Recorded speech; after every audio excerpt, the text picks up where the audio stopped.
بسم اللہ الرحمن الرحیم۔ السلام علیکم ورحمۃ اللہ وبرکاتہ۔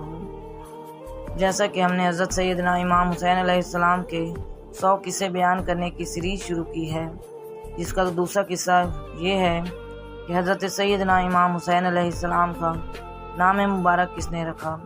روایات کے مطابق جب حضور پاک صلی اللہ علیہ وسلم کو آپ علیہ السلام کی پیدائش کی خبر ہوئی تو آپ صلی اللہ علیہ وسلم اسی وقت سیدہ فاطمہ کے پاس تشریف لے گئے اور آپ علیہ السلام کو گود میں اٹھا کر پیار کیا۔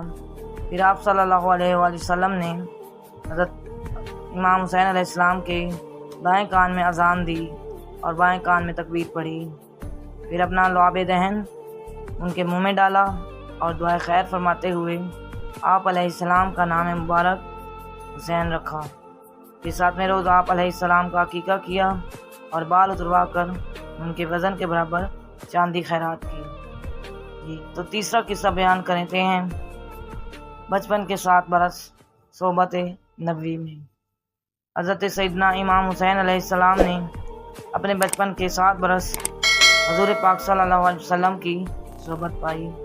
آپ علیہ السلام اور حضرت سیدنا امام حسن رضی اللہ عنہ کی تربیت میں حضور پاک صلی اللہ علیہ وآلہ وسلم نے کسی قسم کی کوئی کمی نہ چھوڑی اور دونوں بھائی بچپن سے ہی حضور پاک صلی اللہ علیہ وسلم کے بہترین اخلاق کا نمونہ تھے۔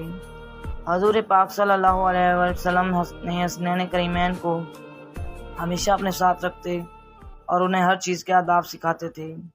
یہی وجہ ہے کہ حسنین کریمین سے بھی حضور پاک صلی اللہ علیہ وسلم کی کئی احادیث مروی ہیں۔